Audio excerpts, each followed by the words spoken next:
Gold trusted gold buyers. మీరు తాకట్టు పెట్టిన బంగారాన్ని విడిపించి ఈ రోజు ఉన్న మార్కెట్ ధరకు కొనబడను.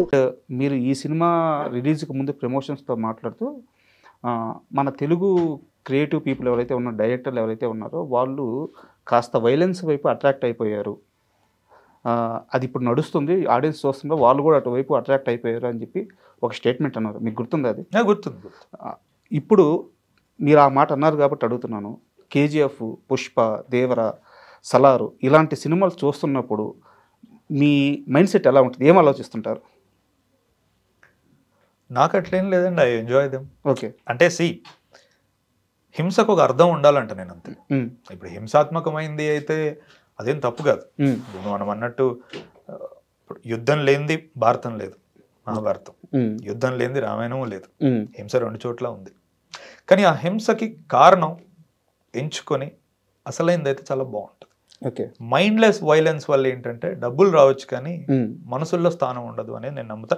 ఇప్పుడు మీరు చెప్పిన సినిమాలన్నీ కూడా ఇన్ దర్ ఓన్ వే చాలా బలమైన కనెక్షన్ ఏర్పరచుకున్నాయి ఆడియన్స్తో. అంటే పుష్ప అంటే కేవలం వైలెన్సే కాదు, ఒక వ్యక్తి చాలా చిన్న అంటే ఒక కూలీ స్థాయి నుంచి మొదలుపెట్టి శాసించే దగ్గరికి వచ్చే ఒక జర్నీ ఉంది.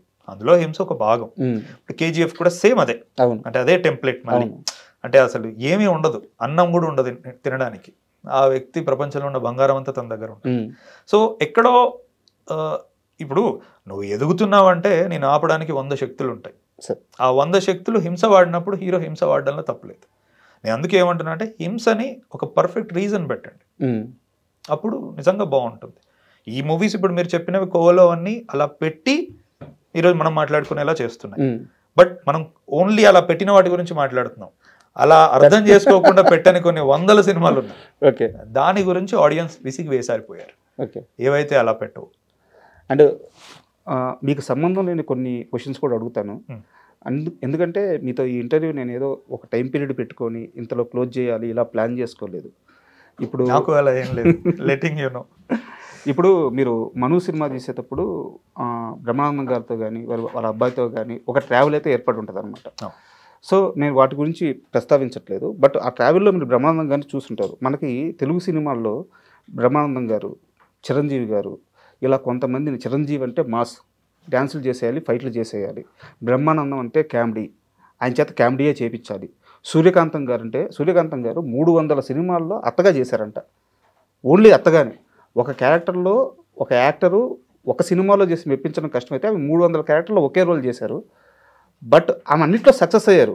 అలాంటి ఆమెకి ఇంకో వేరియేషన్ రోల్స్ వచ్చుంటే, సో ఇలా బ్రహ్మానందం గారిని కానీ, చిరంజీవి గారిని కానీ, సూర్యకాంతం గారిని కానీ ఇలాంటి ఒక పొటెన్షియల్ ఉన్న యాక్టర్స్ని ఒక చట్రంలో చుట్టేసి అక్కడే మీరు ఉండండి అని చెప్పి ఫిల్మ్ మేకింగ్ చేస్తున్నప్పుడు, ఇలాంటి చూస్తున్నప్పుడు మీకు ఏమనిపిస్తుంది ఒక డైరెక్టర్గా?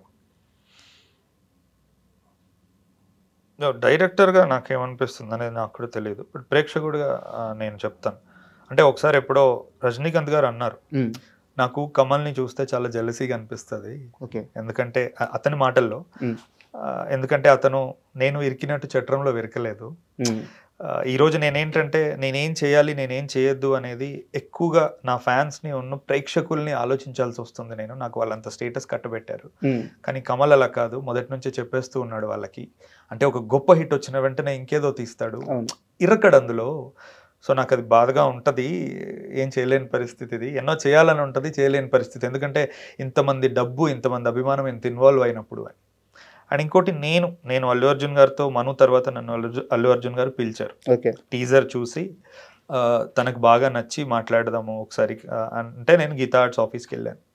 ఆఫీస్కి వెళ్ళినప్పుడు అప్పుడు నా పేరు సూర్య సినిమా రిలీజ్ ఉంది ఆ టైంలో. సో తన్ని కూడా నేను ఇంచుమించు ఇలాంటి క్వశ్చనే అడిగాను. అంటే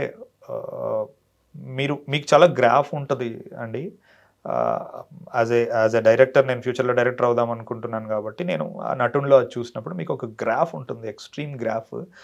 మీకు ఎప్పుడు ఇలా అనిపించదా? అంటే తమిళ సినిమాలు, మలయాళ సినిమాలు చూసేటప్పుడు పూర్తిగా పాత్ర చుట్టే తిరిగి, లేకపోతే అల్టిమేట్ ఎక్స్ప్రెషన్ కమర్షియల్ కాకుండా మీకు అనిపించదా అది అని అన్నాను నేను. తను అప్పుడు క్లియర్గా చెప్పాడు నాకు, అంటే అలా చాలాసార్లు అనిపిస్తుంది ఫనీ, అలా అనిపించే నేను కొన్నిసార్లు నా స్టేటస్ని పక్కన పెట్టి వేదం చేశాను. నాకు చాలా మంచి సాటిస్ఫాక్షన్ వచ్చింది. ఉమ్, అండ్ అలానే నేను గుణశేఖర్ గారు అడిగినప్పుడు అవును. గోనగన్నారెడ్డి కూడా నిల్చున్నాను. బట్ ఏమవుతుంది అంటే ఇక్కడ మనం ఒక 2-3 సార్లు మెయిన్ అంతా పక్కన పెట్టి ఉమ్, ఇలా కళ కోసం మనం కూర్చుందాం అని అనుకునే అంత లోపలే మన కాంపిటీటర్స్ అందరూ చాలా ముందుకు వెళ్ళిపోతున్నారు. ఉమ్, సో చాలా మంది ఫ్యాన్స్ బాధపడుతున్నారు. సో ఎక్కడో నేను అది బ్యాలెన్స్ చేయడానికి ట్రై చేస్తా భవిష్యత్తులో. అంటే ఇటు పూర్తిగా యాక్టింగ్, అటు పూర్తిగా కమర్స్ నేను ట్రై చేస్తాను, ఏ ఒక్కరిని డిసప్పాయింట్ చేయకుండా అని నాకు అప్పుడు చెప్పాడు అతను. పుష్ప హ్యాపీ. ఓకే. సో ఈ మీరు అడిగిన మనోవేదన ప్రతి ఒక్కరికి ఉంటుందండి. ఉమ్. ఇక అది ఇండివిజువల్ చాయిసెస్. అండ్ మీరు ఇందాక మాట్లాడుతూ అక్కడ ఆ ఫంక్షన్లో నేను లేను జర్నలిస్ట్ అడిగినప్పుడు అని చెప్పి ఒక మాట అన్నారు. అవును. యాక్చువల్గా మీరే కాదు, అక్కడ నిర్మాతలు కూడా లేరు. Hmm. సినిమా రిలీజ్ అయినప్పటి నుంచి తర్వాత నుంచి మీ ఇద్దరిని, అంటే నిర్మాతలు ఇద్దరిని మిమ్మల్ని Hmm. కలిపి ఎక్కడ చూడలేదన్నమాట. మీ మధ్య టర్మ్స్ బాగానే ఉన్నాయా? Why do you even ask that? అంటే సరే పోనీ దానికంటే ముందు మీరు ఎక్కడ చూసారా మమ్మల్ని?